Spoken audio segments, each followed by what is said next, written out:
suppose. They know, I'm convinced. All sign-writing companies know, for example, how to spell accommodation. They must. And I reckon, when they say, OK, we're doing a sign for your guest house, would you like our normal service, or would you like our deluxe gold 5 times the price service? Well, we'll check your spelling for you. And everyone goes, no, it's all right, I'm not going to pay 5 times as much for you to check the spelling. They go, OK. Inevitably, OK, we're going to paint the word accommodation the way you've put it there, are we? In the knowledge that they'll have to get called back all the sooner when the people finally realise they've got it wrong.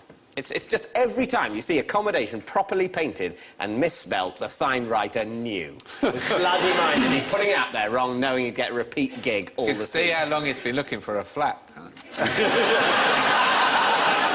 Isn't it true, though, that a bee in his entire lifetime makes an absolutely tiny amount of honey overall? I mean, just a minute amount of honey. Yeah, so you don't have to give much rehabilitating honey to this one bee before the nation, the world, is making a net loss from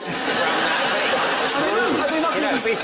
It's useless. If you only get 1 teaspoon of honey from a whole bee's lifetime, and every time we have to get it back on its feet, it takes a teaspoon and a half, suddenly there's no honey at all. This is more honey than this bee has seen in its life. Yeah.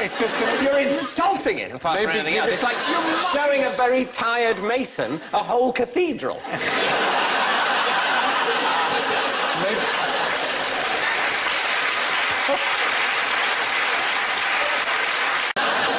I think that's going to be a hell of a difficult thing to clean. But you shouldn't clean a teapot. Don't clean a teapot. You don't clean a teapot, You should never David. clean a teapot. No. Under no circumstance. You're being used as a teapot. You came in and couldn't find the loo one night. I have only... Not a hunch, but I sense a hypothetical situation. This is not a hypothetical situation. I've only ever used a teapot for tea.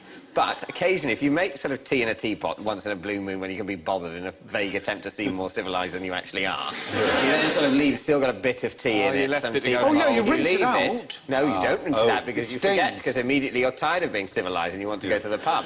You leave it there for weeks and weeks and months, and then when you have a look in it, it's gone disgustingly mouldy. And it's talking to you. Yeah. At that point, the flavour that you would get if you didn't wash it from your next cup of tea is, if anything, too characterful.